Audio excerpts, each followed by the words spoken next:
Welcome back. Today we're looking at the world of unexpected outcomes. You just never know how something's going to end. We seem to be in an ostrich pen here, and this ostrich would like to speak to a manager. "Do you want to go, mate? 'Cause I'll bloody go," says the ostrich. He looks ready to rip this bloke's nose off. "Are you mocking me? Is that the best you've got? Come on, come at me, because oh, well, no need to be rude about it," says the ostrich. Gee whiz, the situation has been diffused by flipping the bird. This ostrich has never been spoken to that way. Look at the baby bloody shark. What a cutie. Still though, I'm not getting in the water with that wanker. Just because he's small, it doesn't mean he can't. Barracuda!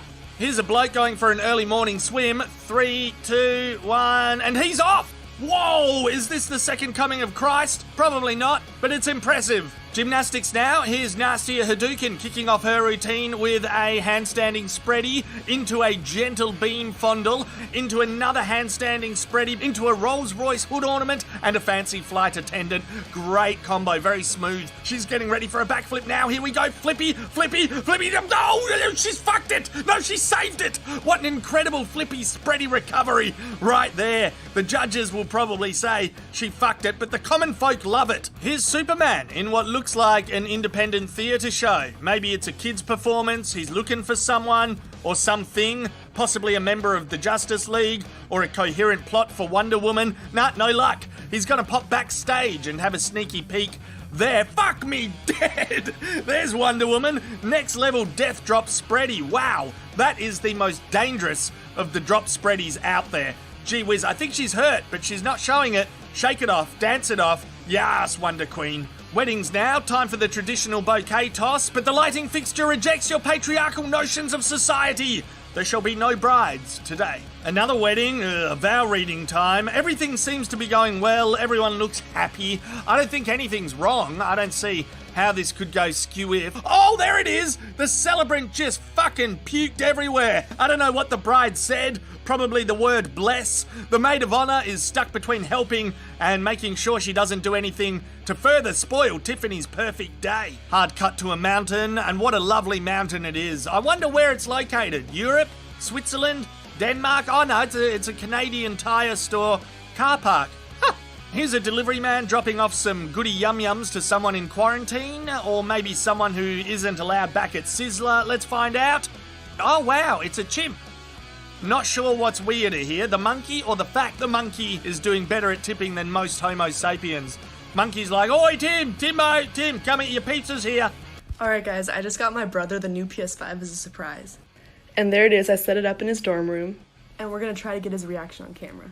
Well, that's fucking wholesome, isn't it? What a lovely Sheila, doing her brother a solid and hooking him up with the latest in next-gen consoles. It must be hard for him being at uni, away from his parents and all. Let's check out his reaction. He's excited. Oh my God, what the fuck? No!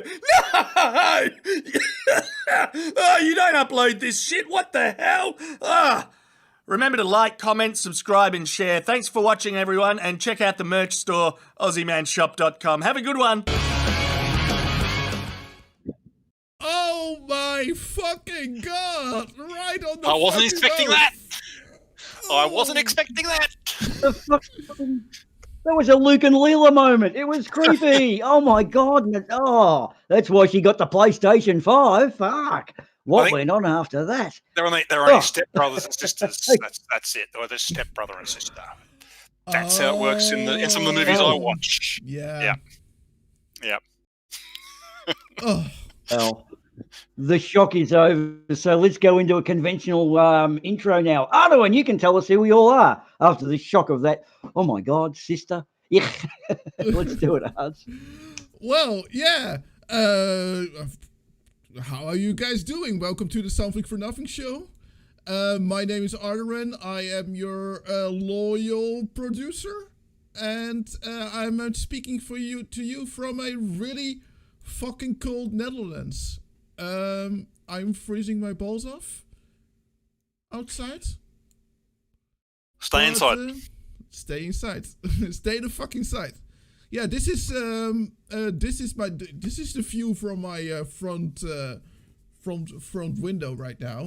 It's a bit on the cold side.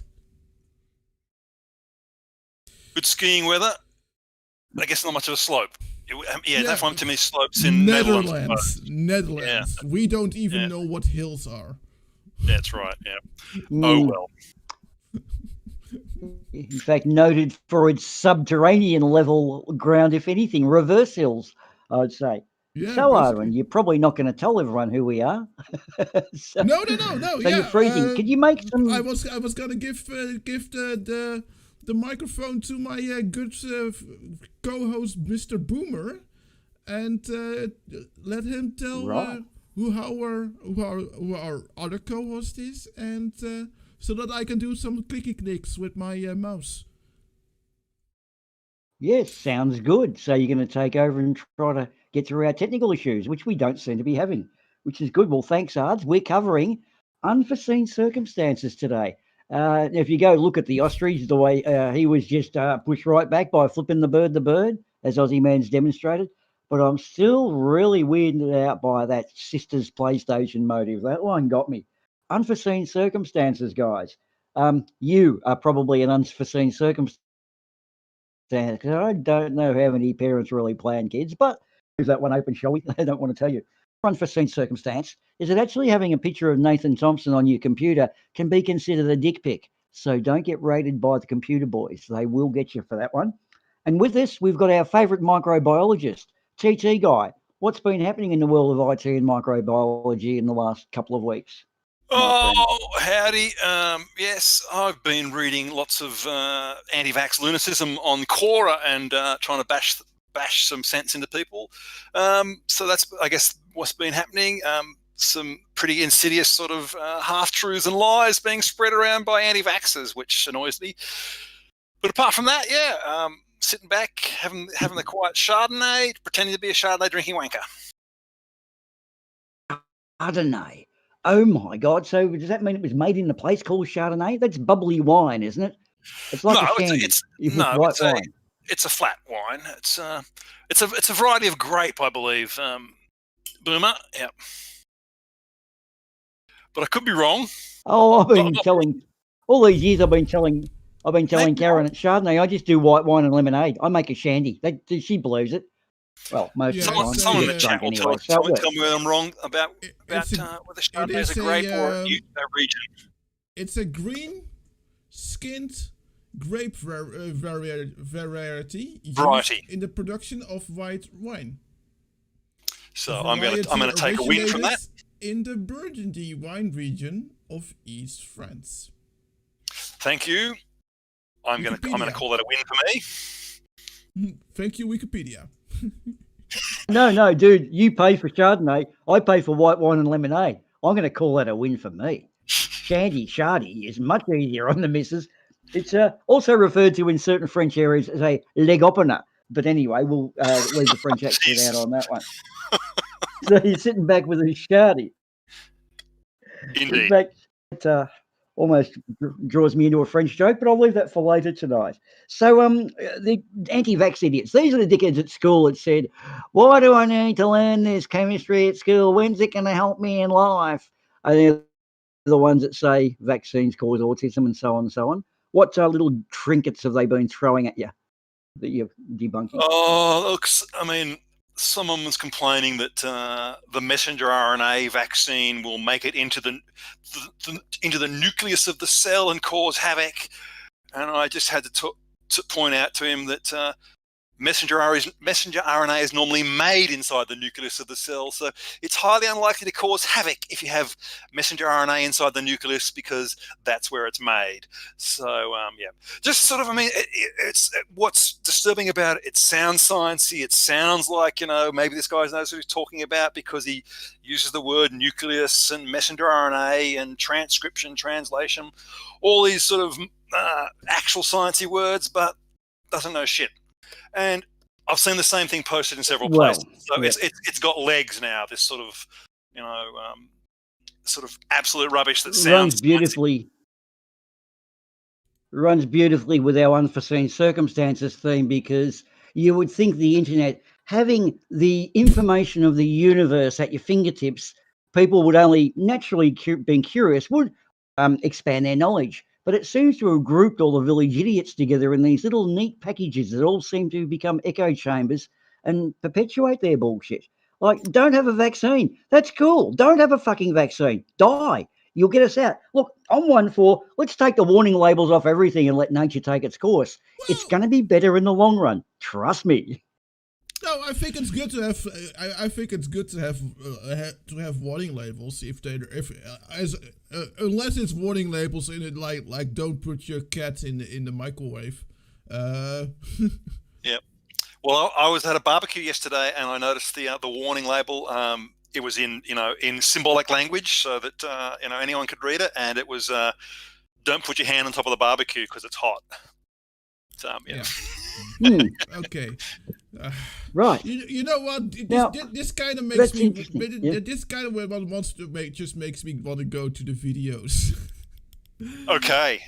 Sounds good. It's such a stupidity that it made me break.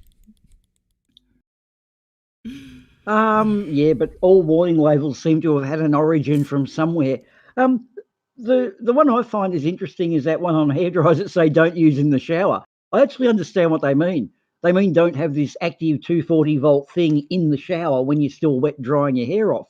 But the way it reads is like you're in the shower with the water running and running a hairdryer. So sometimes the wording of warning labels has got to be there. In the older days, I think rat poison was the same as spices, and a lot of people got rat poison. Yeah, okay, Tony Regime, bless him. There's a chainsaw that has a warning not to stop the blade with your genitals. Tony, you really got to put a spoiler alert up there, because I own this. I wouldn't have joined the genitalia chainsaw stopping meetings.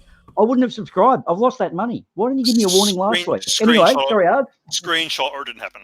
No, please no screenshot, because I don't know about you guys, but just reading that gave me it almost made me feel it.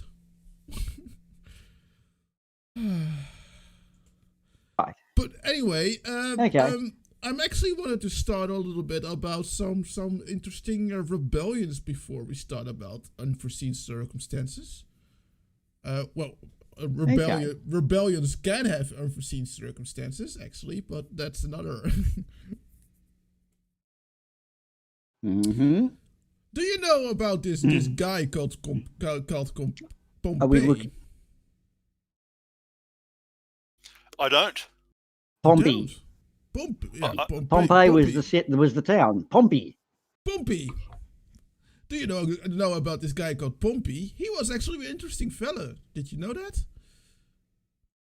I'm not aware. So I think I'll need to watch. I haven't watched this one. For shame. No, we know Julius was pretty famous, but this dude kind of ran the gauntlet in a very interesting way, didn't he? He was certainly an interesting fella. So let's just watch the video.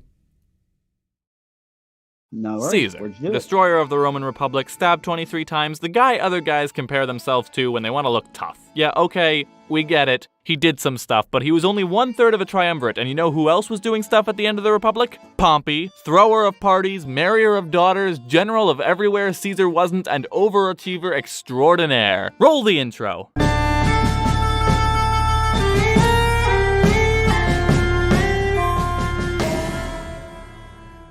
Sorry, Crassus, maybe another time. Be seeing you, buddy. Right. Pompey. I'm not 100% sure that isn't a bust of Mel Brooks. Pompey isn't exactly a rags to riches, sweat of his brow kind of guy. His father was a second-class citizen who served as a consul with a reputation for greed and ruthlessness and double-crossing, a lot like Pompey, actually. Yeah, second-class sounds modest until you realize Rome had quite a few classes. You see, at the end of the Republic, Rome was not looking so hot. Violence had become an essential element of politics decades before. Rome was fighting war after war with Greece and Italy and itself. Marius and Sulla were doing the whole two great men duke it out thing before it was cool. Pompeius Sr. actually died in the siege of Rome, and Pompey got held accountable for his dad maybe stealing some public property, standard politician stuff. But darned if Pompey... What? Oh. Didn't know how to make the best of a bad situation. What happened? The judge found him so charming that he didn't just let him off the hook, he straight up gave him his daughter. Now this was all well and good for Pompey, but then Marius and Sulla started another civil war, and Pompey took three legions and marched on Rome from the north. Really gonna pause. Can you? There has to be a story behind that, behind what actually happened. But can you imagine being in front of a judge, and the judge finding you so charming that he instead of prosecuting you or sentencing you, he marries you with his daughter? Or maybe that was the punishment. Well, that's a possibility. Makes I'll the tell you mind what, wander. though. His fucking lawyer. His lawyer ought to have been charging him triple. You got to come out guilty, not guilty, or marrying a judge's daughter. That's the ultimate not guilty. Yes. But what's with that guy's nose? What's with that guy's nose on that statue? Did you see that? What the hell? I they got his don't nose. know. Yeah, Did a bad repair job. yeah, I think, or it's just broken off. You know, this was one of the few statues that they found of him, and it doesn't have a nose. Yeah. You probably didn't have a nose like that in life, I Well, suppose.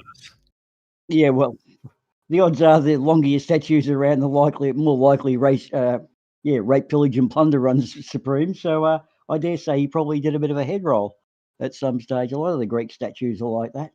They just don't make them like they used to. While Sulla came in from the south, and Sulla was Check so my thrilled Discord, he gave him Tony, his and- stepdaughter yeah. and the title Pompey the Great. To be fair, though, it's a lot okay. easier to be known as the Great with a name like Pompey. And it's the not other too guy long gave before him his Pompey's true stepdaughter? colors begin to show. While Sulla was basking in the glory of the dictatorship and setting dangerous precedents, Pompey was sent to chase the last of the Marians to the ends of the earth. The ends of the Roman earth, at least, meaning he ran them out of Sicily and then squashed a rebellion in northern Africa. But the turnaround time was pretty remarkable. Pompey certainly thought so he went to ask Sulla, "Hey, can I throw a triumph? You did good, kid, but we only do that kind of thing for consuls and praetors. Come on, I'm hot stuff. You're old news. What are you gonna do, kill me? Well, no, but alright, throwing a triumph. Pompey! So Pompey rode into Rome on a chariot driven by elephants that couldn't fit through the city gate, so he tried to awkwardly switch to Yeah, horses, elephants. presumably while everybody was Yes. watching. He continued to push Sulla's buttons until the day he died. wow. Needless to say, he was not mentioned in the will. The next 18 years were more of the same. Pompey fought a war in Spain, got another triumph, became consul at the age of 35, even though he'd never held public office and was still illegally young, fought a war against pirates, fought a war in the Black Sea, conquered Syria, turned Judea into a client kingdom, which would never come back to bite the Romans. Hell, he liberated some city-states in Palestine so hard that they restructured their calendars to start at 0 PE, Pompeian era, and they kept them that way for 600 or 700 years, even though Jesus was right next door. So basically, I could make videos about Pompey for the rest of the year, and we'd still never get to the triumvirate, but that's the climax of the story, so we're just gonna skip the first few acts. So after Pompey returned to Rome, and, wait for it, threw himself the biggest, most elaborate triumph Rome had ever seen to Oh, celebrate I his am 45th so birthday, he and surprised. Caesar noticed something. They were both powerful men who wanted to be more powerful men. With Pompey's popularity and Caesar's cunning, there was nothing to stop them, so they formed an alliance, and then Caesar added Crassus to the group because he was more or less the richest man to have ever lived. Absolute rulers aside, everything was great. Caesar got a turn as consul, Pompey and Crassus got turns as consuls, Pompey even got Caesar's daughter Julia to be his next trophy wife, but he started to notice something. Caesar was getting awfully popular after conquering Gaul. and he was definitely sporting a bigger army after Pompey lent him a legion or two. And then Julia died, so Caesar wasn't Pompey's father-in-law anymore. Oh, don't worry, he found a new 20-year-old to marry. Suddenly, Caesar lost the election for consul to two of his arch nemesis. People are trying to disarm Pompey and Caesar, but you've got to get both of them to do it at the same time, or else the other one's going to take absolute power, but they're both armed, and Pompey's army is right here in the city. Maybe Pompey should be the only consul. And what do you mean Caesar's crossed the Rubicon already? So here's the deal. Pompey gets out of there because things are going from 0 to 100 real fast. He can't go to Spain, so he goes to Greece and takes the Senate with him because he's basically in charge of the whole East. He gives Bibulus, former consul and governor of Syria, a fleet with which to guard the Adriatic Sea while he collects himself and gathers soldiers and taxes. But Bibulus figures that it's winter and nobody's gonna go sailing in winter, especially not the Romans. Their most brilliant naval strategy is to just ram the other guy's ship and fight like they're on land. It'll be fine. So he docks his ships far away and Caesar gets half his ships across before Bibulus has time to react. And come on, Bibulus, you had one job! Oh well. At least this will be exciting to watch because the stage has been set for the clash between the two greatest generals of the age. Like watching a couple of superheroes who used to be good friends become driven to fight each other due to, oh, wait a minute, I've made that reference before. But Pompey's got the numbers. He's got the supplies, he's got the home field advantage, and he's got Caesar right where he wants him. But Caesar's got Caesar. And then this happens.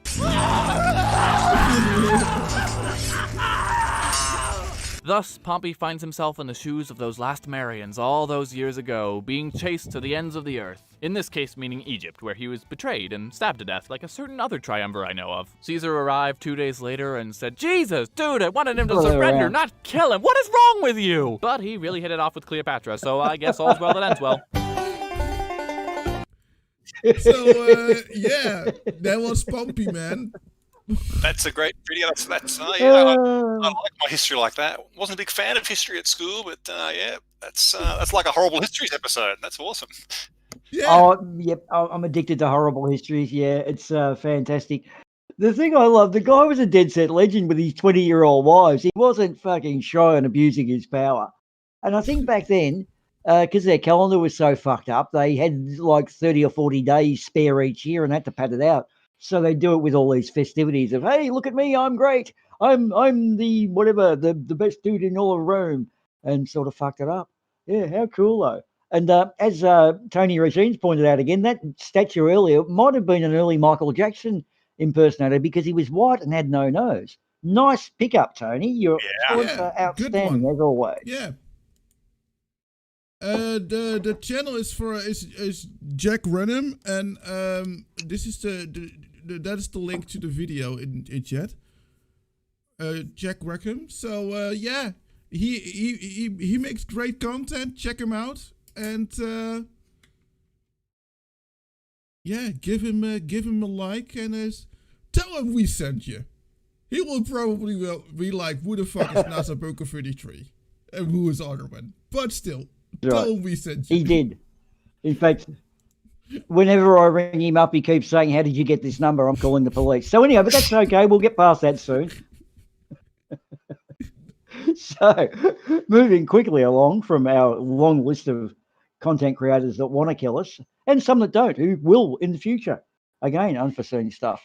Now, in our next rebellion, I believe, we're moving on to out of the Roman Empire. Yeah, the Romans are done. The Romans are done. And we're going, right, well, we're going to after this, the worst place in the universe. Well, actually, I'll just fill you in. After this, there's kind of a bit of a volcano, Vesuvius, fucking not much. Then pretty much nothing happened. It was all boring as fuck in Europe. And then they sent some prisoners over to Australia. And that's where the story picks up because, like I said, it was as boring as fuck everywhere else. So we had what was fledgling colony, and the English were a little bit butthurt because apparently colonies had just developed this recent habit of having wars of independence. And so, being a little bit sore and sorry from what happened across the Atlantic, they had to appoint a few nasties. And the Rum Corps here, who were in charge, were as corrupt as all, well, rum was the currency, so that says a lot. How Australian can you get? And they appointed the wonderful Captain Bligh, because obviously when you're on a land, they can't throw you off and sail away. But anyway, let's run through this little clip coming up, and we'll give a bit more of what happened in the Rum Rebellion and Bligh's second mutiny. Yahoo. Spoiler alert. Hey folks, welcome back to Well. the Sedgwick Jimmy channel. We're certainly glad to see you, and today we're taking a look at Australia's Rum Rebellion, the first in this channel series of videos on alcohol-inspired insurrections. How did rum lead to overthrowing the governor of New South Wales? Well, that's what we're here to talk about, so let's get into it.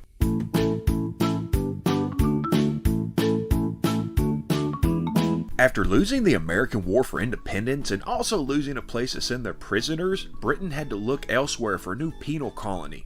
And since in 1770 Captain James Cook had claimed land in the newest rediscovered island of Australia, it was decided that the prisoners would be sent to New South Wales. To do so, in 1787 a fleet of 11 ships, a mixture of Royal Navy ships, prisoner transports, and supply vessels known as the First Fleet, traveled just over 250 days to reach Botany Bay, landing in early 1788. However, the water was too shallow, the ground infertile, and just overall it wasn't a great place to set up a colony. But they found a much better place down the coast in Jackson Bay, where they settled and called it Sydney Cove, named after Thomas Townshend, Lord Sydney. Who would want to live there, man? There's no one else here. Some dickhead. In 1805, William prices, Bligh real became the estate's too fourth high. governor of New South Wales, though he's mostly known for being the captain who was mutinied against on the HMS Bounty. Now, Australia had been run by governors, but was really run by the New South Wales Corps, also known as the Rum Corps, for the fact that they tended to buy up all the imported alcohol and sell it at ridiculous prices. Part of Bligh's mission was to curtail their power, as well as that of John MacArthur, a local powerful landowner and businessman. Bligh allowed food to be distributed to the farmers who had been hit hard by flooding, which the wealthy, as in the Corps and MacArthur, didn't like seeing, as they were making rather good money exploiting these people. He also worked to end the bartering of alcohol, preferring that people use currency. He also dismissed several government positions, something that also made the status quo unhappy. Letters were written to the leaders of the British Army back in England, but seeing as the leadership saw the Corps as possibly being a problem, they ignored them.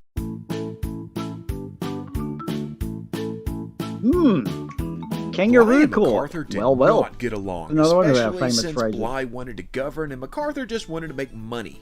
One of these ways was by supplying the Corps with cheap alcohol and illegally importing stills to make his own. When a prisoner stowed away in one of his ships and escaped Sydney, MacArthur was called into court in order to explain himself. He refused, was arrested, bailed out, and then failed to appear before the criminal court. Now, the criminal court was made up of a judge advocate, a man named Richard Atkins, and 6 officers of the Corps. MacArthur didn't believe that Atkins should sit in judgment of him, considering they had a history of debt and conflict with each other, and of course the Corps officers agreed, thus dissolving the court. Bligh called on the leader of the Corps, Major George Johnston, to intervene, but he had wrecked his ship and was unable to do so.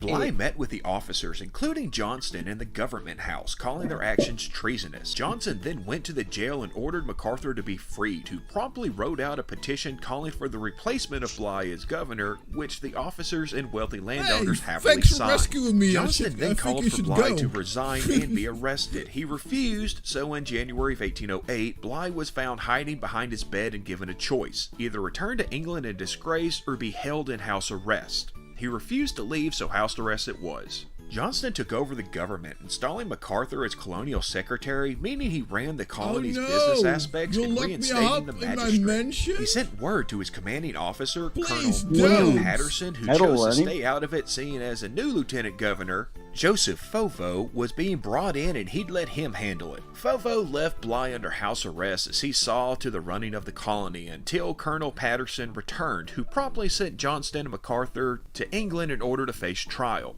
Bligh finally signed an agreement that he would be given a ship to sail back to England, but instead he sailed to Tasmania to look for help there, but he found none. The Corps was recalled back to England and were replaced with the 73rd Regiment of Foot. Their commander, Major General Lachlan Macquarie, became the leader of the colony. He set about making things right, undoing much of what had been done, recalling land grants made after Bligh's arrest, and reinstating government positions that had been changed.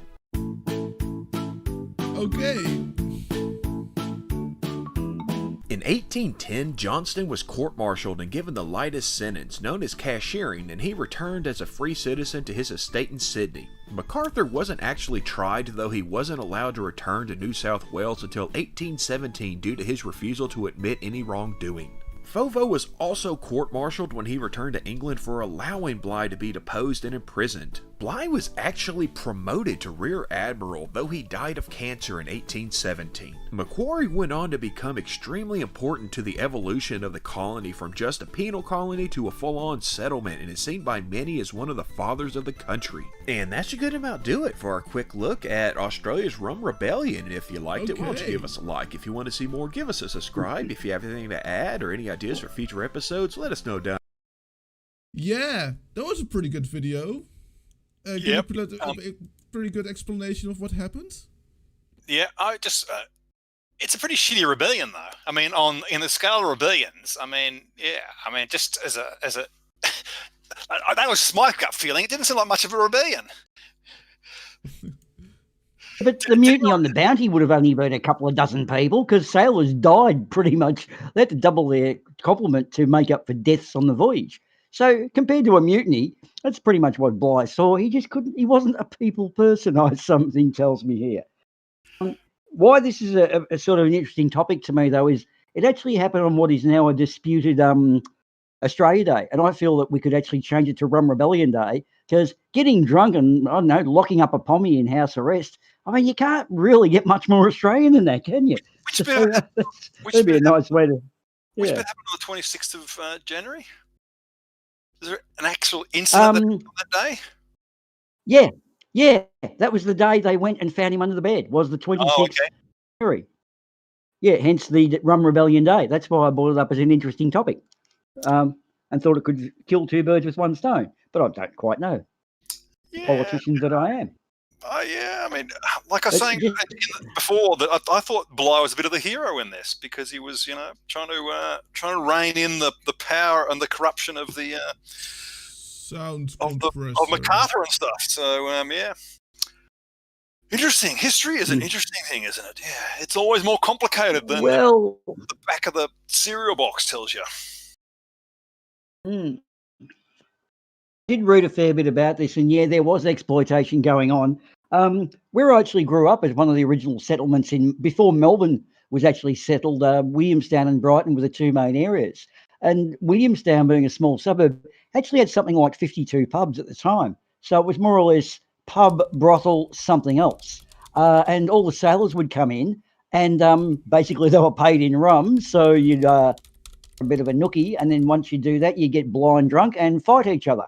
Now, the publicans, being a bit upset in the area, this is in a tour you can do in Williamstown now, the publicans of the area were a bit upset with the bodies and that, so they built what was to be a morgue, which stands there to this day, was caged up, and what they would do was the old Monty Python thing and bring out your dead. They would head around with the wagons in the morning and grab anyone who was lying on the gutters onto the back of the wagon and take them back to the morgue. Now, of course, the problem here is captains needed to have a crew assembled to go back to England, and they were due to sail out the next day. Lo and behold, most of your sailors were either beaten up or dropped into the morgue, so they go into the morgue and pay the innkeeper, I suppose you'd call him, or the death man. They'd pay him a few shillings and grab anyone with a pulse and throw them on the boat. So you'd wake up on your way back to England. And this actually happened quite a lot around Williamstown. So she was a wild, wild west in a lot of different ways, but just very drunk. Wild, wild west, probably a good thing. Yeah, it's probably pretty hard to run a country with rum as your currency, because I imagine by the time you get to drink it, it'll be pretty watery. If I can just make my currency, inflate it by adding water and stuff, it's sort of that's going to lead to some. It's going to lead to problems, I would imagine. You know what also can lead to problems? Like I did say, there was virtually... you know what also... Yeah, one thing that could lead to problems if you ban people's favorite pastime. Wanking. As long as I can do my eel chasing, I'll be happy. If they were to take my eel chasing, you're taking my freedom. So that will never happen. It's funny that you mention wanking because it was called eel pulling. Oh, yep. That's what I call it, yep. And I'm hung like an eel, I can tell you. And Okay. yeah, apparently it may not be the best idea to ban people's favorite pastime, especially not. Especially in Amsterdam. Goes with Let's hear the story. saying. No. In 1886, a clash of police, the army, and civilians would result in 26 people being killed. The mastermind behind these riots? An eel. Now, before we get right into it, you're probably wondering who I am and where Plainly Difficult is. Well, my name is Cukesir, and I run a video series called Tales from the Bottle, where I look at all sorts of bizarre events throughout history, similar to this channel. In fact, Plainly is over on my channel right now, narrating a story about beards, so you get 2 videos for the price of 1. But before you head over there, let's take a look at the Great Eel Riots of 1886. Eel pulling is a sport where the slippery eel is tied to a post or a rope suspended above the players of the game who have to pull the eel down as they travel underneath. It's very similar to goose pulling, where a greased up goose is similarly suspended and horse riders must pelt past trying to rip the head off the goose. Christ almighty. Nowadays everyone's obsessed with Fortnite and PUBG, but back in the day you either played goose or you played eel. And you probably never shut the fuck up about it back then either. In July 1886, a crowd of people had gathered in Lindengracht, Amsterdam, to play some eel pulling. Today, Lindengracht is covered in concrete for parking space, but back then it was home to a canal. A rope was tied to houses on either side of the canal, and a live eel was hung in the middle. Players passing underneath in small boats would try to pull the eel down for a monetary reward, with most players ending up in the water. The plot twist here is that eel pulling was seen as cruel and was illegal. Illegal. Eel. The police would soon become involved in a bloody skirmish with spectators, which begs the question, who would win in a fight? 26 men or one slippy boy? Several police officers descended on the scene to put a stop to the merriment, as police are wont to do. They entered one of the houses from which the rope was tied and cut it down. Lindengracht was a very working class area, and the people there living in poverty did not take kindly to the police ending their fun. As soon as the police exited the house and stepped foot on the streets, they were attacked. Civilians threw rocks and bricks, and soon they were joined by some nearby socialist protesters, and the scuffle escalated. Within a few hours, there was a full-blown riot. This riot lasted several days, coming to a head when rioters broke into the police station. It was at this point the army was called in to restore peace and order. Sorry, I actually have a typo here. I'll do that again. It was at this point the army was called in to open fire at the protesters and slaughter them mercilessly. 26 people were killed, with about 100 more wounded, and 2,000 were arrested. Now I know what you're wondering. What happened to our slimy friend, the eel? Well, apparently he survived, but not as a free man. Well, I suppose obviously not as a free man. He's not a man to begin with. A free eel. No, the eel was somehow captured and was later sold in an auction in 1913. Now, I thought that was a pretty long time after the riots, so I looked up the lifespan of an eel, and apparently a European eel can live up to 85 years. Now, no one knows what actually happened to the eel after the auction. He kind of disappeared, but that means he could have potentially been alive up to 1971. Amazing. And hey, don't forget, you have another Plainly Difficult video for you waiting over on my channel right now. Yeah, so as you can tell, we also know how to party. Yeah, that's Eel pulling or grease goose, it all fits the same topic. This is a replacement for wanking. Obviously it was wanking and they just had to clean it up for TV, so they've converted it to eel pulling. That's my theory. the goose was alive, because it's kind of a bit disturbing. The whole eel's alive, isn't it? It's We have moved on a little bit in terms of animal welfare to some degree. We don't do that sort of shit anymore, but maybe still a way to go. But yeah. I think that Funnily enough, bullfighting is eels still. actually lived. I think that bullfighting is still Eels legal. actually. Delay. Go ahead. Hey, Arbin, you got to move to Australia so there's no delay. It's Yeah, Come on, Ardwin, go. I'm running my. Okay. I forgot what I was gonna say. Same bullfighting. Oh yeah, Bullfighting. bullfighting is still legal in some parts of Spain as well. Yeah. Well, Boomer, go. what we actually, believe it or not, we used to catch eels at a, what would you call it, like a little bit of a waterway beside the railway line when I was a kid, a very dirty, filthy area, and you could go in and spear them, and actually people would eat them, I believe. They actually got fished out by people to eat them. We sort of knew they were there. They were angry little bastards. They would actually go you. So anyway, yeah, that was my eel story. Yeah. You eat eel in Netherlands, in Nederland. Well, we do have eel, yeah. But I don't really eat fish that much, so. You usually wait till they're dead though before you eat them. So Yeah. We usually do. I think that nowadays even using live bait is illegal here. So yeah. Which leads which leads to the interest. Sorry, I'm going. Sorry. I had nothing terribly amusing to say. Just thinking about the entertainment value of pulling on an eel. Yep, it's. I'm glad we've moved on. Yeah, me too. Oh wow! You know what? I'm up for a bit of a piss break, actually. We're pissing you off. This delay is pissing me off, so I need a bit of a piss break. Well, you're needing a piss break. I need some advice before you do that.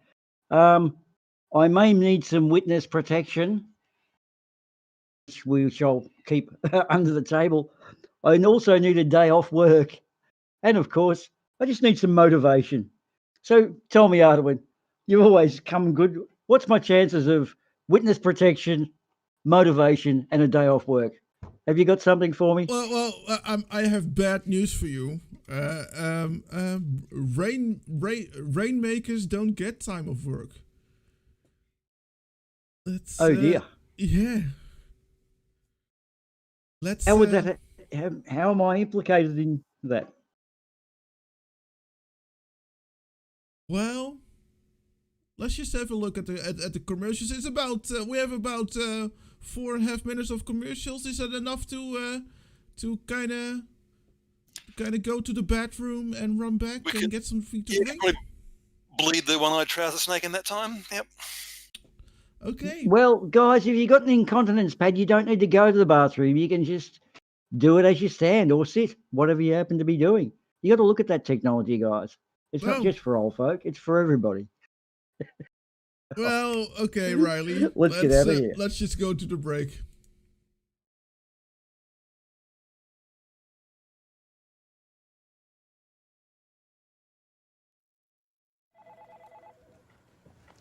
Hey, boss.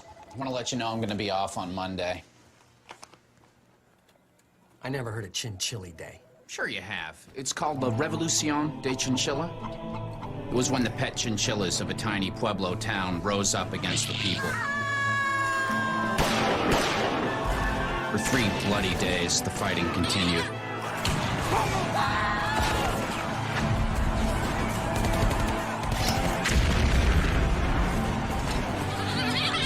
My people were able to hold back the chinchillas. Till finally, the last was gone. Every year, my people celebrate the victory over the revolt. And how do you celebrate? 3 days in Vegas. It's a cultural obligation. Happy Chinchilla Day. You too, boss.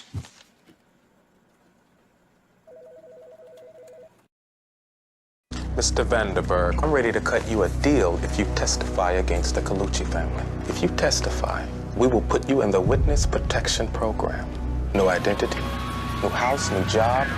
You will disappear from the face of the earth. Could you please point Paul Colucci out to the members of the jury?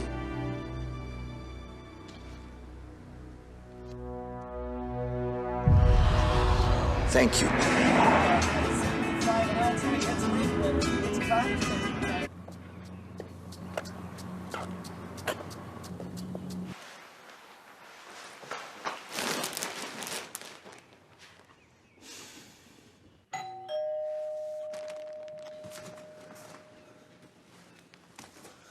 Congratulations, Mr. Williams! We'd like to welcome you as our 100,000th president of our Middle Falls! Mr. Williams, smile to the camera! Smile to the camera!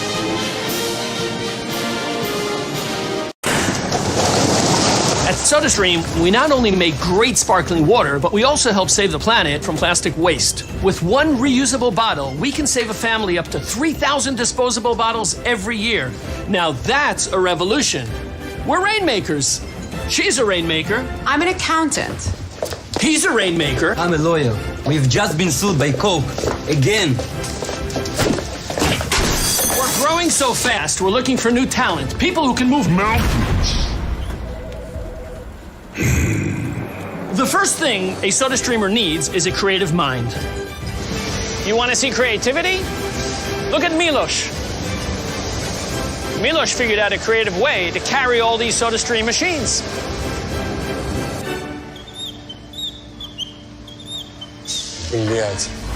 The second thing you need when you work at SodaStream is a sense of urgency.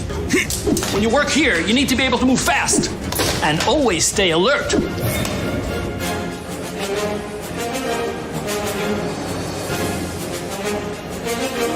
The most important thing we're looking for is business courage. Here at SodaStream, we love taking risks. And yeah, sometimes we'll fail. Do not fail. We embrace failure. Блять. We're a family of 3,000 people from all religions and nationalities working side by side in peace and coexistence. So if you're creative, if you're fast, brave, and optimistic, you belong with us here at SodaStream, the #1 sparkling water brand in the world. So come join the revolution and let's make the world a better place.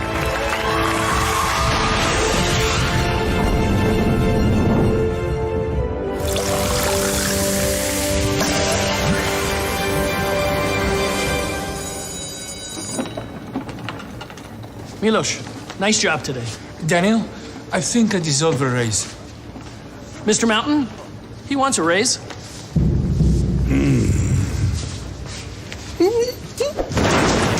Блять.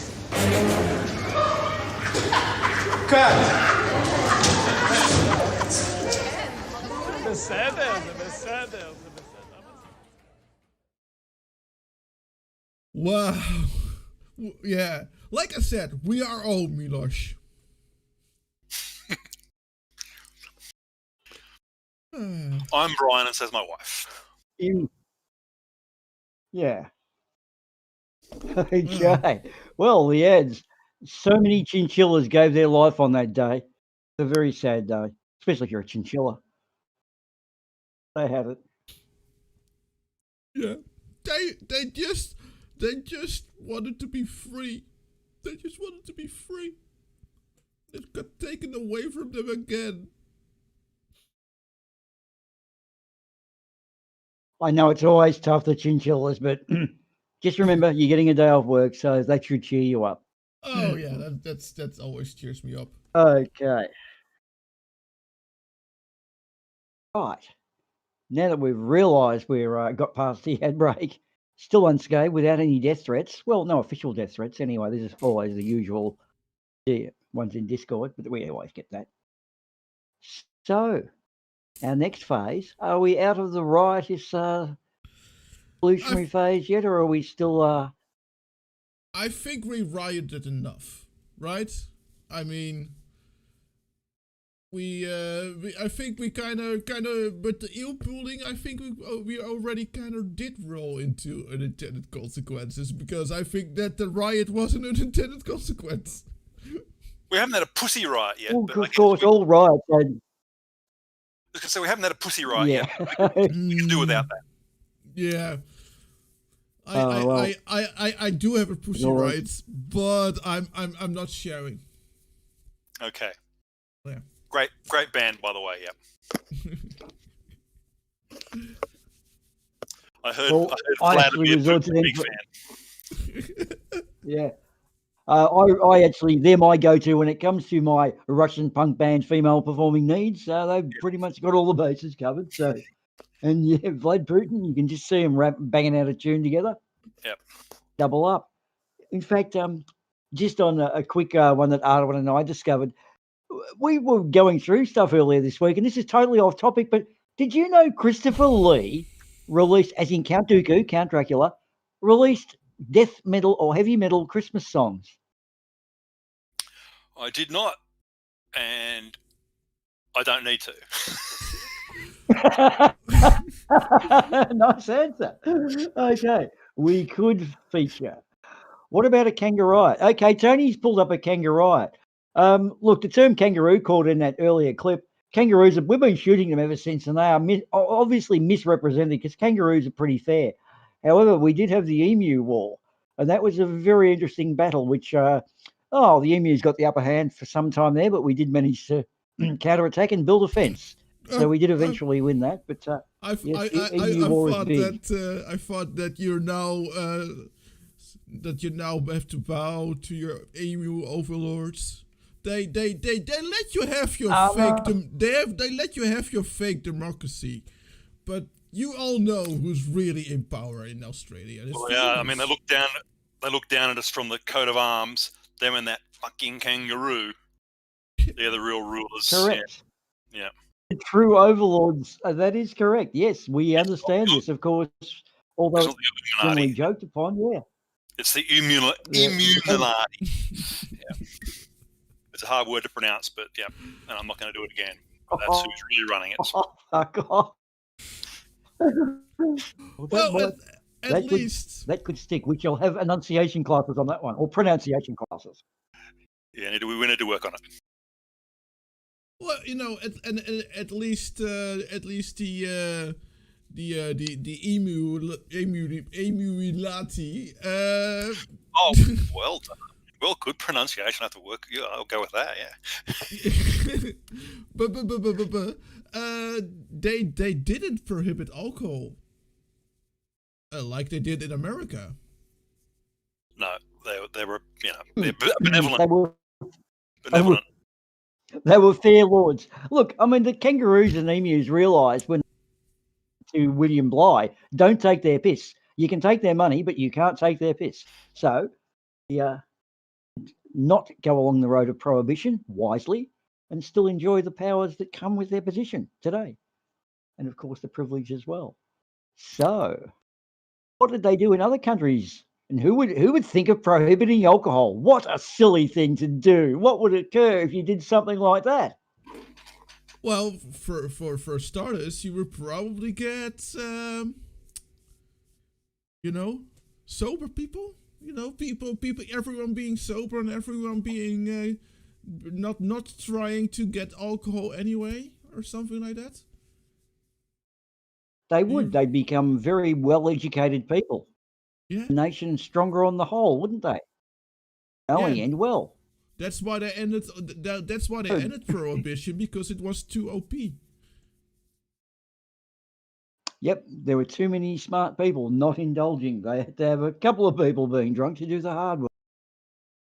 Like there was no big mafia that had like a war with the police and stuff like that. No, this was all good. It was all fine. No, gangster gangs dressing up as police and machine gunning their oppositions. Nope, nothing like that. On St. Valentine's Day, which I might point out is 1 week from today. And tell me, Arduin, what's your diary looking like for Valentine's Day? Mine's a big 0. Zip. like every year on Valentine's Day, it's a bit annoying for me, Valentine's Day, because I have so much mail that I need to process during Valentine's Day. It's like mailbags and mailbags of mail. It's mostly extensions on restraining orders.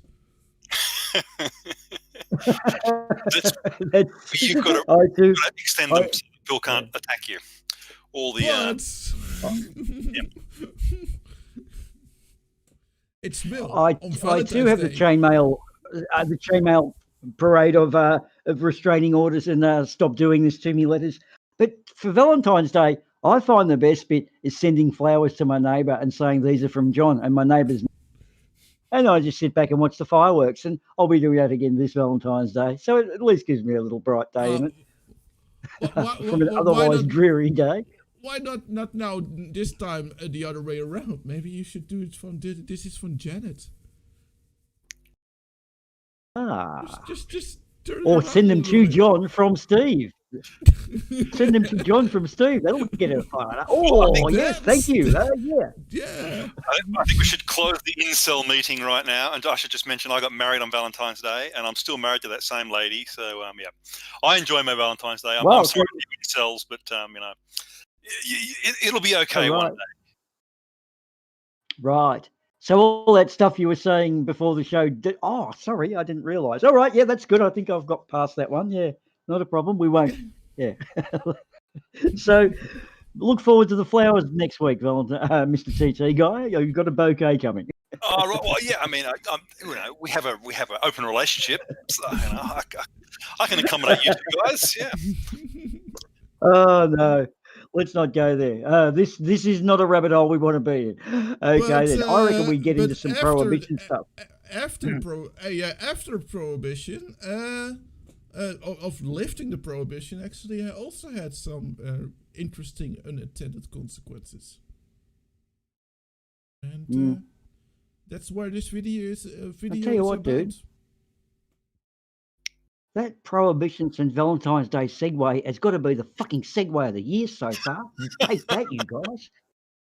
Yes. So smooth. I'm now complete.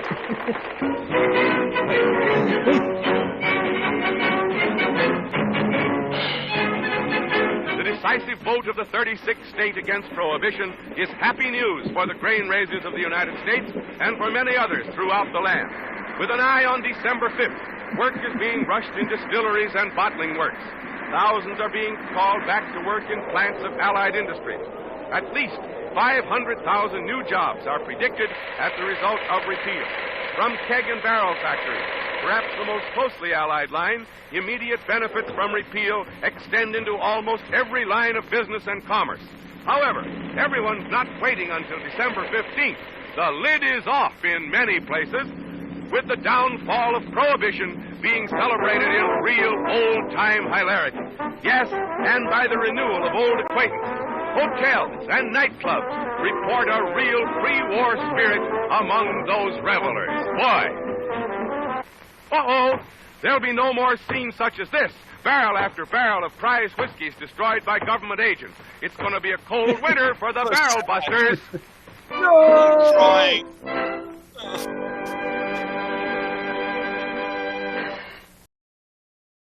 Yeah. And dancing came back. That wicked dancing. I guess at least they weren't having sex. Yeah. Because we know sex could lead to dancing, and that's really bad. That's why you don't have premarital sex. Because it could lead to dancing. Correct. Yeah, and right. what we forgot to mention in our little weird spiel was also that people switch from beer and wine to more hard liquor, because Yep. Yeah. During Prohibition. And so that was an unintended consequence. Okay. Yet another one though, which is more modern era, the great one-day game of cricket, which at the iconic MCG in Melbourne used to run from 10:30 a.m. to 6 p.m. And what happened is, because everyone got rather drunk, and in fact I was a bit of a offender myself there a couple of times, drink a shitload of beer in a day on a hot summer day. I'm shocked that happened. Here's the thing. The one-day games then went to 2:30 to 10:30 because they had put lights up, and Yahoo day-night games, wonderful sport, 80,000 people at the MCG, all getting as drunk as skunks. Now they decided that we're not going to do this, we're going to serve light beer. Result was, rather than go and drink everything at the game, you would go to the pubs at 10 o'clock, get preloaded over 4 hours, and walk into the start of the game absolutely munted. So it had the opposite result. Everyone was actually absolutely off their tits, and they had to kind of go back to, what do you say, sort of not having people drink as much. But those were the days, which are well and truly behind us. Well, yeah, but about the prohibition, I was it actually it kind of you kind of bring up no, not really, sorry, but I actually saw a video about the history of the prohibition. It was a bit boring, but so we didn't use it. But apparently, it wasn't like completely out of left field that they had a prohibition, because like alcohol abuse was like ridiculously high back then, and as an extent of that, people who are domestic abuse that was the word I was looking for, was also at an all-time high. And what was happening was that women were just slowly getting voting rights at that time. Right, yep. And so they were so the women were also becoming a viable constituency, I guess. Constituency, yeah, to take in account, and that is why prohibition was actually from left to right a pretty popular position to have. And you know what, I don't think it's the solution, but it's an understandable step to take if alcohol abuse is indeed at an all-time high among the populace. I think that there is probably better solutions. Clearly, there are better solutions, but it's an understandable step that one could take. Yep.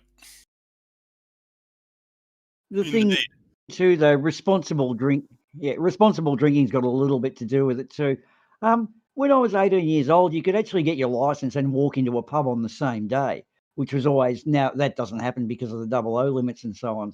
But we had seriously bad problems with drink driving back in that era. But people just, I don't know, that was the go. Scull as many beers as you can and get as shit faced as you could if you weren't driving. And if you were driving, go about half as hard. So yeah, education's probably more the thing. When you knew someone that came to grief, you kind of woke up. Yeah. Yeah. But yeah. But the interesting thing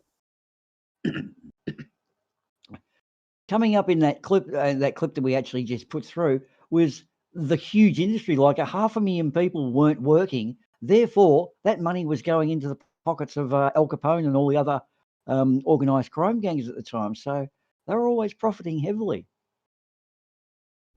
Yeah, what business do they move into once alcohol rubbish collection. Rubbish collection, and believe it or not, one of the most successful mafia guys was back in the 80s, where they were doing petrol, but the fuel was such a dodgy operation. There was no head office. They were just running fuel around in what was a cash environment. The fuel was cheaper, so it was actually attractive market-wise, and it avoided tax. That's how they got all of their money, and they eventually caught the dudes. But that's one of the most successful kingpins. Was not in an illegal trade; it was in just something that was sought after. But yeah, rubbish collection and petrol sales was the mafia's big last. They're probably into something now, though. Ice, I guess. Yeah, it's all sorts of drugs, probably. But yeah, the thing with unforeseen, the thing with unforeseen circumstances basically is what they tend to do is have a few different knock-on effects. Like might be for a strategic purpose. Others might be for emotional manipulation. Like banks will say, "Oh, we're going to raise interest rates or drop them," but they don't want to do it too far because they can create a run on the banks and actually achieve what they were trying to not do. So there's the psychological, there's the actual physical, what occurred after something, like when they put a dam up, it floods everywhere, those sorts of things. But there's always, a different knock-on consequence, and they never account for all of them. Yep, making And on predictions. that note, Making environmental predictions is side hard, is an especially interesting about one, the isn't future. it? Yep. Correct. Now, a good example that you would probably be aware of, TT guys, where they are in cane toads here. They brought them in to get rid of the cane beetle because it was eating the sugarcane crops and the problem. But the cane toad itself is still up there to this day, and they are one ugly thing. And have you ever had the pleasure of meeting a cane toad, TT? I believe I have, yes. I've been in Queensland, seen them, and I think, I will have managed to beat one up, but yeah, do my duty. I mean, because apparently, the locals would like you to run over them on the road and things. So yeah, but yes, that I think we've learned our lesson from that. And I used to work for CSIRO, which is the sort of premier sort of research organisation in Australia, and it was pointed out to me because Pilt used to try and blame the CSIRO, and we've said nope, we didn't have anything to do with them introducing the cane toad. And I mean, in hindsight, you could have probably figured it out. I mean, I think they sort of, it's going to work, we'll just bring it in and let them out. If in hindsight would have realised, because the failure was, I think, that the moth or the beetle they're trying to control was not active at the time that cane toads are active. So yeah, could have been foreseen. Yeah, it was. Yeah, they came down, but they actually stopped at a certain latitude because I think they don't survive in the colder climates, because why they breed so prolifically, they should be down here in Vic, so there is something about the climate, which is a godsend. Yeah, I mean, But look, generally speaking, in Australia, I know this, when we try to manipulate something like that, about 50% of the time we get it right. Like rabbits they introduced many years ago, down on Macquarie Island. But they were released by someone from the First Fleet, weren't they? That was yeah.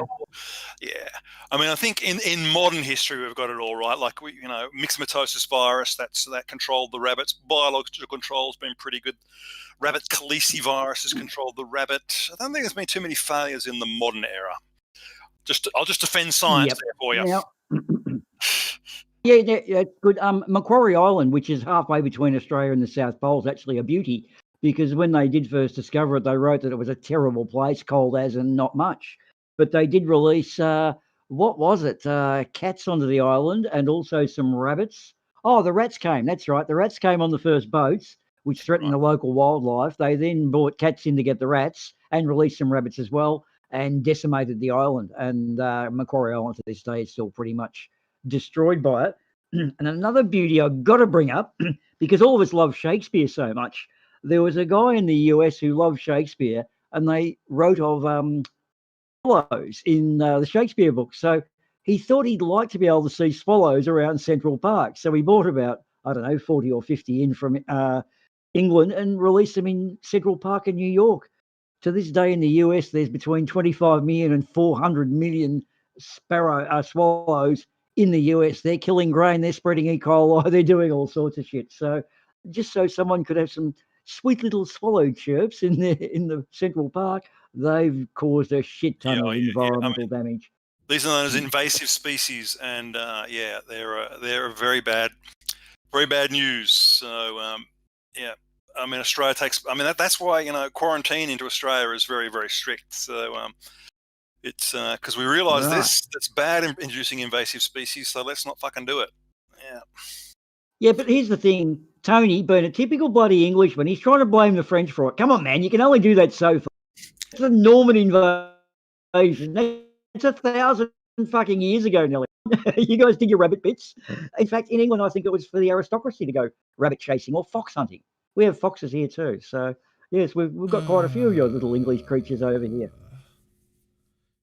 But so the environmental about the environment, actually. Are you guys aware of Smokey the Bear, or Smokey Bear? I am.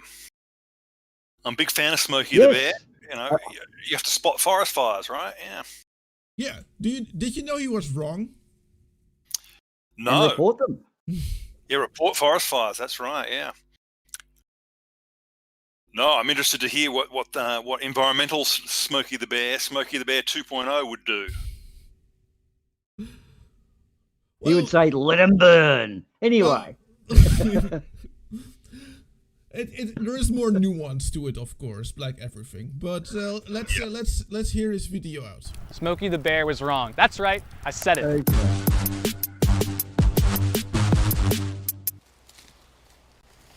Ugh.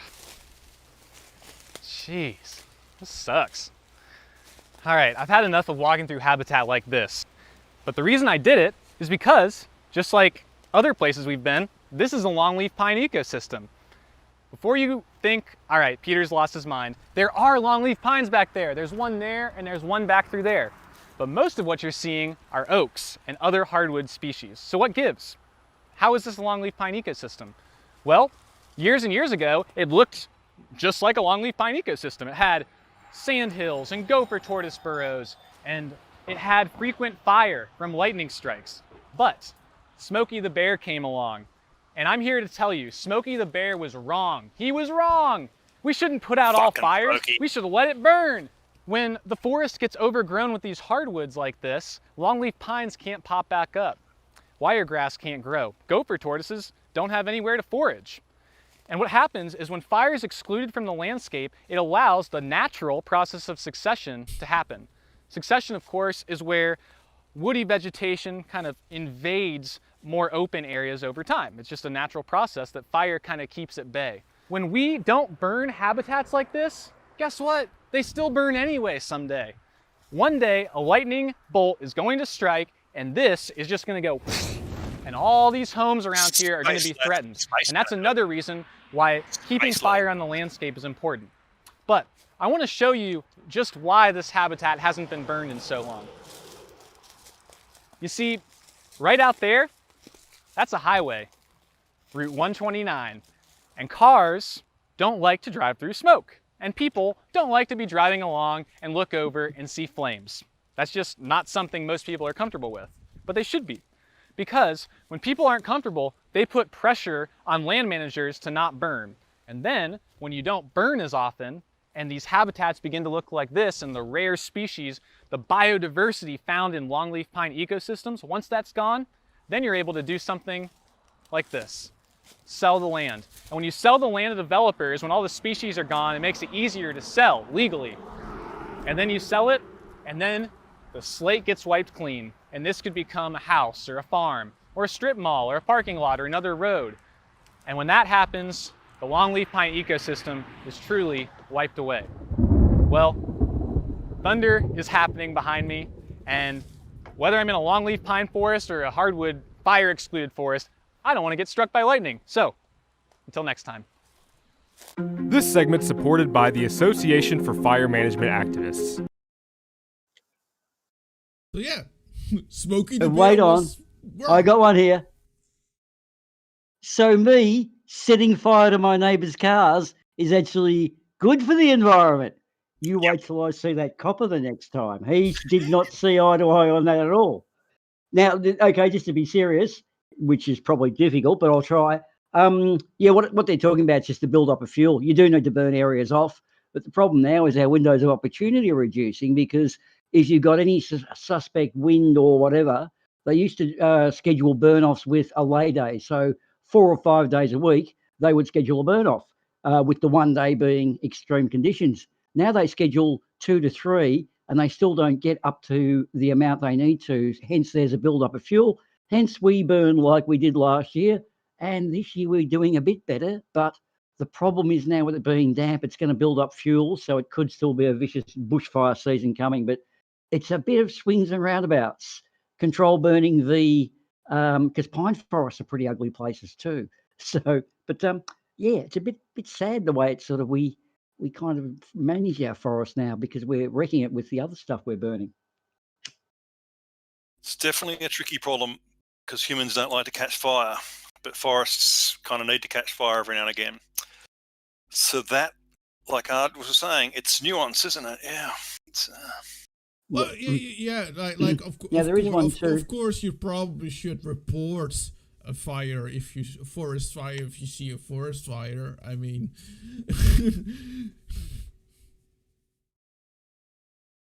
but what I'm going to bring up though, this is a pretty common one too that Tony's just brought up, is that certain types of trees do need a bushfire to germinate seeds, which in some species is true. But also here in Australia, we do have a lot like that, but they also have the ability to germinate seeds without a bushfire.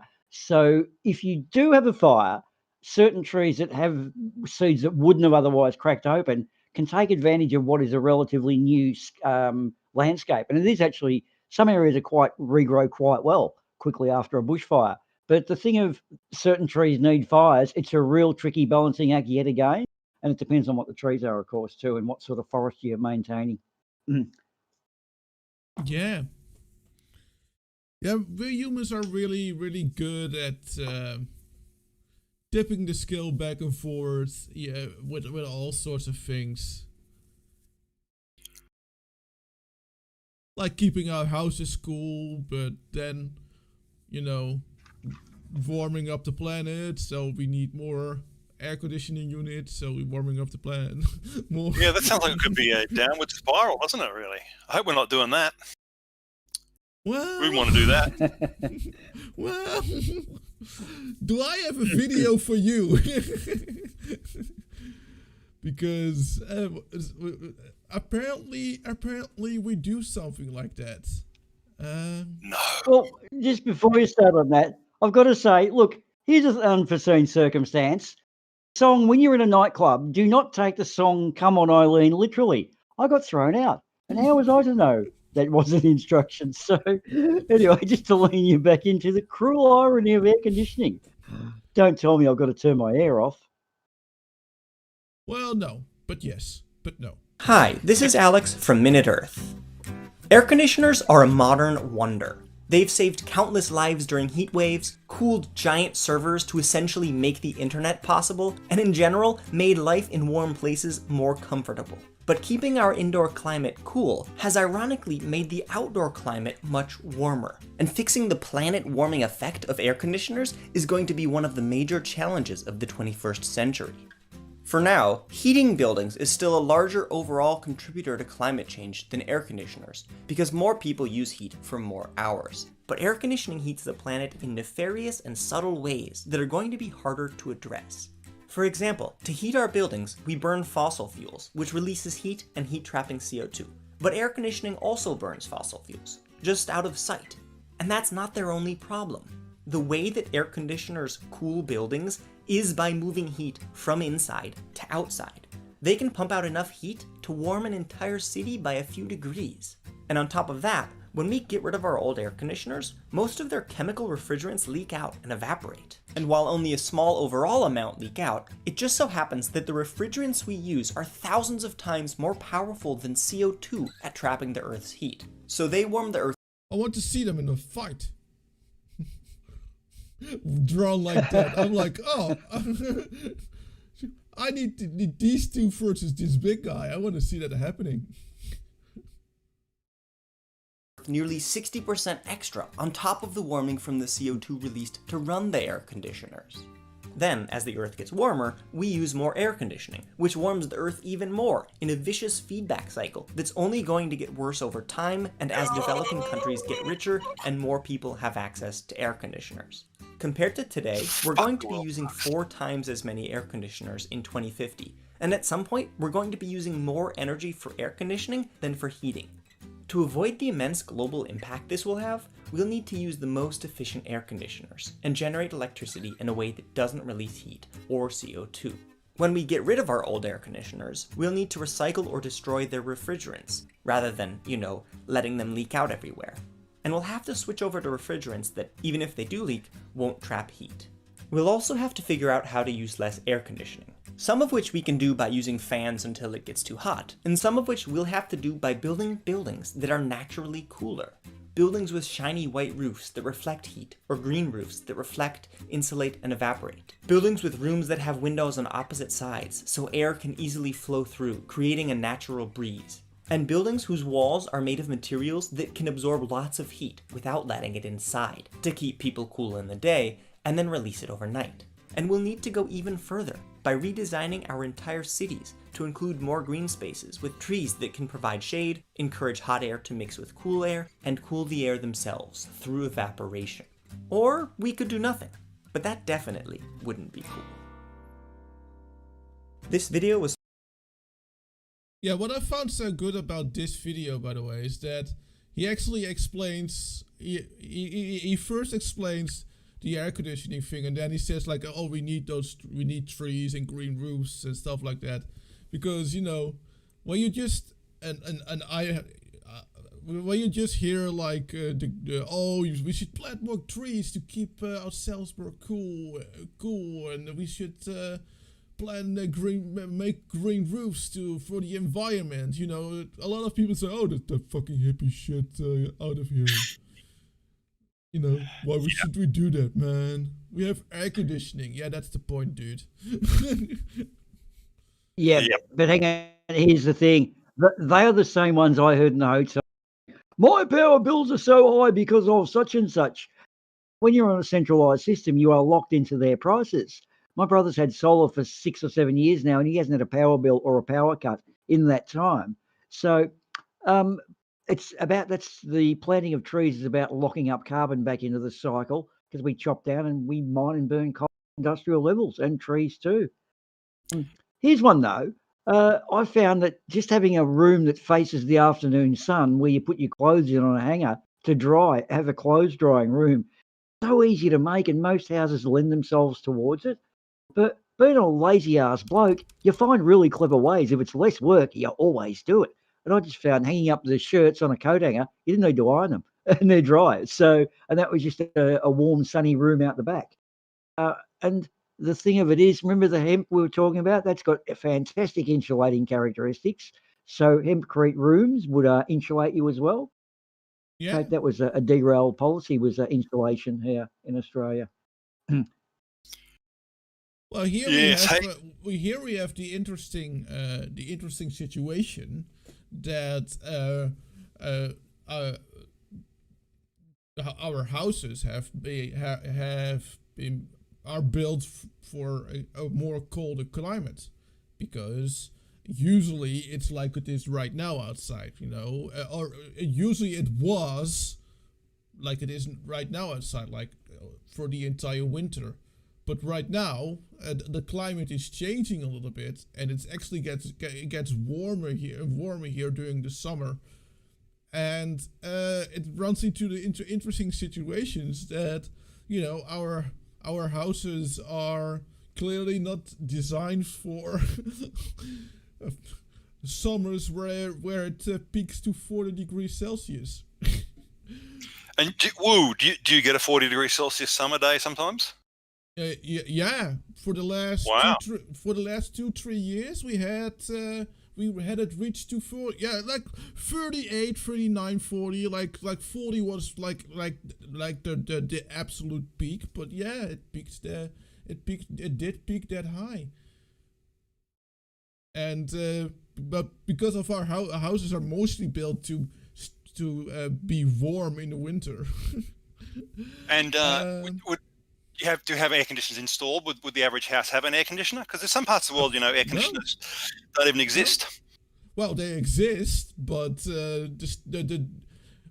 like right now, just this year, the discussion is coming up if that might have to be included in rental houses. You know, people who have social housing, like me.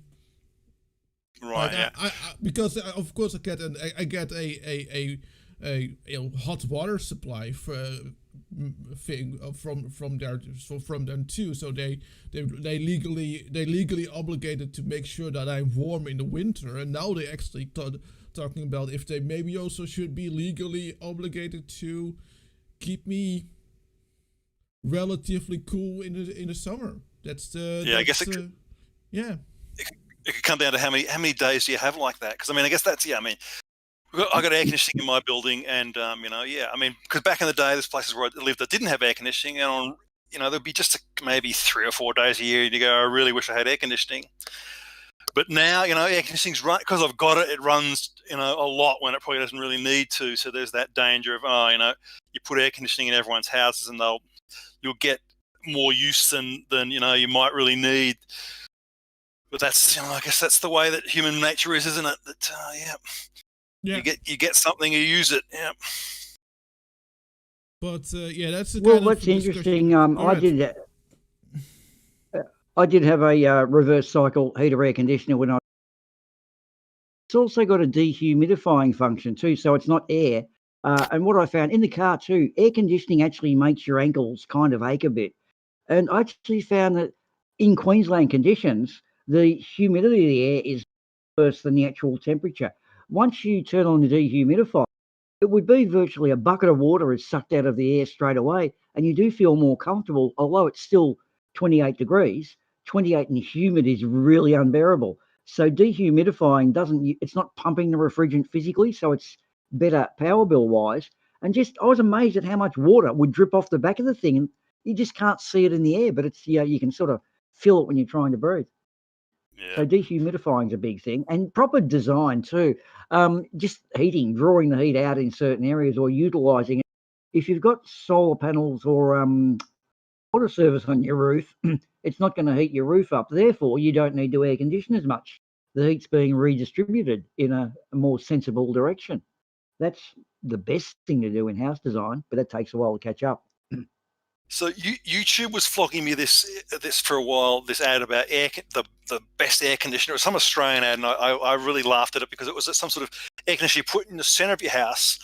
And like this, in this video, we're just seeing that air conditioners work by pumping the heat outside. But this thing where you just sit it inside, I don't see how it was actually ever going to work. I don't know, Boomer, you see this ad where it's this portable air conditioner you put inside, and it obviously, if you sit in front of it, it's probably going to be cool, but it's behind you, it's going to be warm, and it's not going to cool your house down. I can guarantee it as a principle of physics. If you've got an air conditioner and the back of it's pointing inside your room, you're not going to cool your freaking room. Yep. If you're in a house and you open the fridge, the net result in the temperature, other than localized outside the door where the coolant's coming in, result is the heat is identical because it's radiating it off the back of the fridge. Yes. So yeah, exactly right. What you're saying there. You Due to good get physics nothing for principles, nothing. Yeah. But Only clever in this room design, can you get where the something heat goes. That's right. So you're saying, Boomer, that and TT guy, you guys are saying that it's not making something for nothing? That's what we are saying. That's right. It's not. We are saying wow. that. Wow, that's a good plug. Yeah. Are you trying a black shill there? You can get money for nothing and chicks for free. Can't you, Boomer? See, if you're trying, well, yes, you can. Now, there's an interesting one of words. Some of the lyrics in that song probably might not slide in this day and age. I think a little faggot with the earring and the mink coat might be one that Mark Knopfler would have got into a bit of shit in 2020, wouldn't he? Just on the unintended consequences there, if you're trying to pump heat out of a building, you should be able to pump it onto something and use it, like for hot water. And that's how the tactics and strategy work. When full-face helmets were introduced, motorcycle fatalities went up. And when safety belts were introduced in cars, car fatalities went up. Because people have this, I'm bulletproof now, I've got this extra bit of helmet on, or I've got a belt around me now, I can't be killed. And for a couple of years, it took to settle down and people realised you can still get killed in a car accident, even if you've got a safety belt on. And nowadays, you as a motorcyclist, you even have to wear a cycling suit. Here in Is that right? You've got laws is that a EU law? You got to wear, leathers or whatever. I don't know. No, not even leather. It has to be from. Well, maybe leather is also allowed, but if usually they wear these special motorcycle suits, and they are mandatory to have at least. I don't know if it is in the entire EU, but at least in the Netherlands. Because if people fell from their bikes, even if on normal non-protective clothing, their heads might be fine, but the skin would be open. And you spend a long time in hospital. Yep. Yeah, and, and the police, Skin graft. the police was getting kind of sick of scraping people off the asphalt. So yeah. And skin grass look like bad welding too. That's what I used to say. We get guys pull up in a hot summer day with shorts on, and you think, oh, beauty, I'm going to sell this dickhead about $300 worth of accessories. What I used to do in Queensland was have a leather racing suit. So if you did take a trip down the road, you never planned to, but if you did take a trip down the road, the leather suit will take a fair bit of it, and you have your shorts underneath. So you get to the beach, you take the suit off. It's a big onesie. Take it off, and you're in shorts and go swimming or do whatever. So it's not like it's the end of the world. You just dress accordingly. And if a motorcycle Tony brought up if a motorcycle suit is too hot for you in summer, then too bad. Can't ride your bike. Well, no, they find a way around that. That's just a bullshit thing. That's someone being an idiot. Tony brought up an interesting one in the chat that boxing gloves had an unintended consequence because boxers wouldn't hit people in the head for fear of breaking the bones in their hands, which is the point. And the boxing glove made people hit the head more, therefore brain bruising went up too. I did read that somewhere, Tony. You're a wealth of knowledge. You're a bit of an encyclopedia, my friend. Yeah, well, is that a similar scenario perhaps with the helmets in American football as well? I mean, I wonder whether it became more violent with those. That's what they suggest, that people we're not sort of caring now about head clashes so much. You don't headbutt your opponent in rugby league or rugby union, do you? Well, that's interesting you bring that up because it did come up in that little wretched hive of scum and villainy, aka Jim Panther, in Jeremy, who said that American football's got to be the most dangerous, and Druss promptly corrected him. Rugby players are rugby league, I think, are 6 times more likely to be injured than NFL players. They're down at about 3%. Rugby was about 15 or 18% injuries. So the protection factor there either does work in your favour or they just don't hit as hard. It's tricky to say because of the variations. Yeah, I guess Other one too where they've tried to implement something. Yeah, man. Now thinking about concussions as well as an interesting thing in the mix, isn't it? This undiagnosed sort of concussion and brain damage that we're only now learning about. Yeah. And in fact, there's a Geelong AFL player called Jack Barnes, I think, from 88, 89, and he is now showing signs of brain bruising or whatever, and it looks like there's legal precedents being set there. But you're coached to run through the man. Like, where do you draw the line? Do they stop a sport completely? That's a real tricky one. Oh, yeah. Well, I mean, I guess if the medical profession had the way that the boxing would be banned as a sport, it's yeah. So we'll just be it'll be at the point when you'll be just watching machines play, right? Well, look, I've got to say, MMA, now that's crazy. Guys go at each other, physically trying to rip each other to shreds for 15 minutes, and then if they both don't do it, they wrap their arms around each other, complimenting each other. And of course, the one wonderful thing I do like of fighting is a particular fan we've milked, my anus. In fact, my anus is one of my favourites. I'm always milking my anus. You've probably seen my anus, haven't you, TT? I know Arduin has. And we don't have him tonight. I'm waiting for Valentine's Day for that. Referring to him. Okay. Well, you may get to see my anus on Valentine's. Right. It's always popular. Yes. Yes. I didn't know that your wife likes mixed martial arts. Yeah, she's a big fan. Yep. Yeah, so she's a big fan of mine. I'll just. Okay, well, we've got one for you. Here's another unintended consequence, right? Here in Australia, they ran a cheesy show, or actually, it was a UK show, really cheesy, one of those vote-off programs, Big Brother-ish. I'm a celebrity, get me out of here. Now, of course, prior to that being run, there was the Survivor Series, which is Bob Geldof and his little gang own the rights to the Survivor programs, the one in the US with Jeff Probscore, whatever his name is. Anyway, Bob Geldof's gang decided this was too much like their format, although it had a audience vote out with phone, not the individual members vote each other out. So it did have variations. But Bob's boys tried to sue them. Now, the thing of it is, the English episodes didn't kick off at all. They ran 2 seasons and just ran out. But because they tried to sue them, everyone took interest in it. And we now have an Australian version of I'm a Celebrity, Get Me Out of Here that's in South Africa or something. And it's been running for 15 years or 10 years. So they tried to sue someone to stop it, and it drew all this attention to it, to the product, and thus had the negative results. This is the Barbara Streisand effect. Yes. The Barbara Streisand effect. Yes. Yes, exactly. But Boomer, I see that colon is here, so I think we have to go. Yeah, what a good call.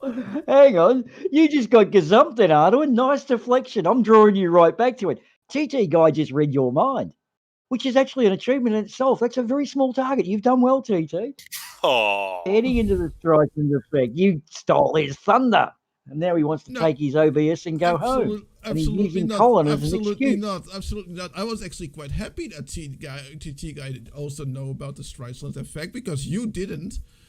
No, I don't acknowledge it. I call it the Cobra effect. Okay, here's the beauty. The UK, bless their hearts, God, you guys know how to get it right. Not. Anyway, in India, they offered a bounty for cobras, thinking, go and catch a cobra, bring it in, and we'll give you some money. So all the gang started breeding cobras for fun and profit. Just when the bounty was lifted, they released all the cobras into the wild. It's called the Cobra effect. And we've had this argument, Arduin, it's not going to be resolved. And of course, Chairman Mao and the sparrows. That was 20 million people died from that one too. Let's kill sparrows. And the locust plagues killed all the grain. So, nice one. But that wasn't English. That was Chairman Mao. But what I was trying to lead into, Boomer, do you have anything to shill? That? I still hadn't gone on about how you were moaning last summer when you were 30 degrees. I'm going to put you down. You kind of got away from that. But anything to shill? Bunker 33, they're pretty cool. In fact, there's a really good Zero stream. God, they're fucking good. Apparently good-looking dudes, and apparently they're good at the sex. So any of those women out there who may have a clean slate for Valentine's Day, open up the diary. If it's vacant, give us a DM. I'm shilling myself and my lack of Valentine's Day occupation. Maybe EIE. We've got to pretend we like Colin. So has Barman got a card game in the morning? Answer us now. Are we going to shill his card game, or is it Schrodinger? I think we might have a card game. I see that Colon is alive, so that's one component of the card game that's necessary. And yeah, maybe he can revive Barman as well and keep him alive. So who knows? We're crunching the numbers, and Barman's sobriety. We're not quite sure where that was this afternoon, but it seemed pretty good. Now that's his wee hours of the morning. So if Barman doesn't have a hangover and Colin still has a pulse, he's claiming yes in a legal and binding fashion, I might point out, Colin. So am I getting out of bed for this? I hate getting out of bed for not a card game. We might have to do a movie. So EIE, of course. Who else are we shilling? I didn't have a shill list written out. Smokey the Bear, we're not shilling. No, not Smokey the Bear. Or are we shilling Eel? Of course, everyone who we showed today, I haven't shared everyone's link, but... yeah, there were some good videos. I should go and check those guys out. Yeah. Aussie Man Reviews, because Aussie Man Reviews definitely needs our plugs. He needs more subscribers. That's right. He's probably yeah. broke as fuck. He's in Destiny. Hovering around 5 million. Yeah, poor guy. And the wonderful thing of YouTube is, when you're one of those big creators and you pull them 1 million plus views on more than one occasion, you can look forward with 1 million plus views. Oh, mate, ka-ching, probably $16 to $20. Nice one, YouTube. It's people like Aussie that bring the people to you. Pull your fucking heads out of your asses, guys, because you're going to go the way of MSN if you don't start sharing that ad revenue of $5,000 to $8,000 on 1 million views with the creators. Anyway, we won't go off it because the machine might not like us. Fucking hell, YouTube, your fucking margins are bad. You're going to die like a TV network. Anyway, that's an unshill. Okay, I've got nothing nice to say, so I better shut Everyone up. get off YouTube right now. If we have nothing else to say or chill, then maybe we should bill and call it a day. Well, hang on, we do. We do. We actually can neither confirm nor deny giant meteor in 2022. Neither confirm nor deny an alien invasion, nor can we confirm or deny a Trumpzilla in 2028, nor will we confirm or deny all of the above. We've seen the scripts, and one of those might happen, guys. So pick between 1 and 4 what you'd like. So giant meteor, alien invasion, Trumpzilla, or all of them. That's us, guys. I'm out of here. What about you lot? I'm out of here. Meteor 2022. Thank you, gentlemen. Yay. Bye-bye. Thank you.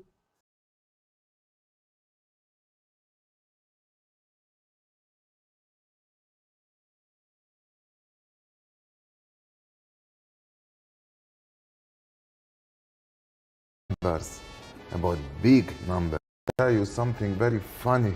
I want to tell you something about numbers, about big numbers. The 60% of our profits in Mexico are coming from the marijuana trafficking to USA. It's a big number. A big number. Un número muy grande, güey.